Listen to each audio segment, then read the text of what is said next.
চীন ও ভারতের উপর ট্রাম্প প্রশাসনের চাপ যেন এবার সত্যি কাজ করতে যাচ্ছে। রাশিয়ার তেল কেনা বন্ধের ঘোষণা দিয়েছে বেইজিং, আর নয়াদিল্লিও কমাতে যাচ্ছে তেলের আমদানি। বিশ্ববাজারে এরই মধ্যে অপরিশোধিত তেল নিয়ে দেখা দিয়েছে নতুন অনিশ্চয়তা। রাশিয়ার দুই বৃহত্তম তেল কোম্পানি রসনেফট ও লুকাওয়েলের উপর নতুন মার্কিন নিষেধাজ্ঞা ঘোষণার পর একের পর এক প্রতিক্রিয়া দেখা দিচ্ছে এশিয়ার দুই জ্বালানি শক্তিধর রাষ্ট্রে। বৃহস্পতিবার চীনের 4টি রাষ্ট্রায়ত্ত তেল company petro China, Sinopec, CNOOC এবং ঝেনহুয়া অয়েল সমুদ্রপথে রাশিয়ান তেল কেনাবেচা আপাতত স্থগিত করেছে।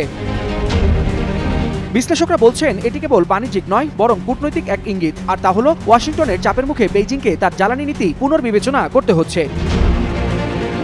অন্যদিকে একই চিত্র দেখা যাচ্ছে ভারতের ক্ষেত্রে। সমুদ্রপথে বিশ্বের সবচেয়ে বড় রাশিয়ান তেল ক্রেতা দেশটি এবার নতুন মার্কিন নিষেধাজ্ঞা মেনে আমদানি ব্যাপকভাবে কমাতে যাচ্ছে। ভারতীয় রাষ্ট্রায়ত্ত তেল শোধনাগারগুলো তাদের ক্রয় চুক্তি পর্যালোচনা শুরু করেছে, যাতে রসনেফট ও লুকাওয়েল থেকে সরাসরি কোনো তেল না আসে।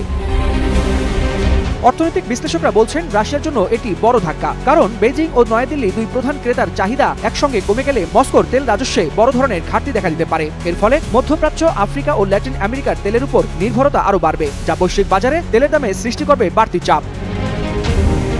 বিশেষজ্ঞদের মতে ট্রাম্প প্রশাসনের এই পদক্ষেপ শুধু রাশিয়ার অর্থনীতিতে নয়, বরং চীন ও ভারতের পররাষ্ট্র নীতিতেও গভীর প্রভাব ফেলবে। একদিকে তারা পশ্চিমা নিষেধাজ্ঞা এড়াতে চাচ্ছে, অন্যদিকে মস্কোর সঙ্গে দীর্ঘমেয়াদী জ্বালানি অংশীদারিত্ব হারাতে চায় না। ট্রাম্পের কঠোর নিষেধাজ্ঞার মুখে শেষ পর্যন্ত বাস্তবতার দেয়ালে ঠেকে নতি স্বীকার করছে চীন ও ভারত। জ্বালানি রাজনীতির এই পালাবদল শুধু রাশিয়ার নয়, বৈশ্বিক তেলের বাজারের ভারসাম্যকেও নতুন করে ওলটপালট করে দিতে পারে।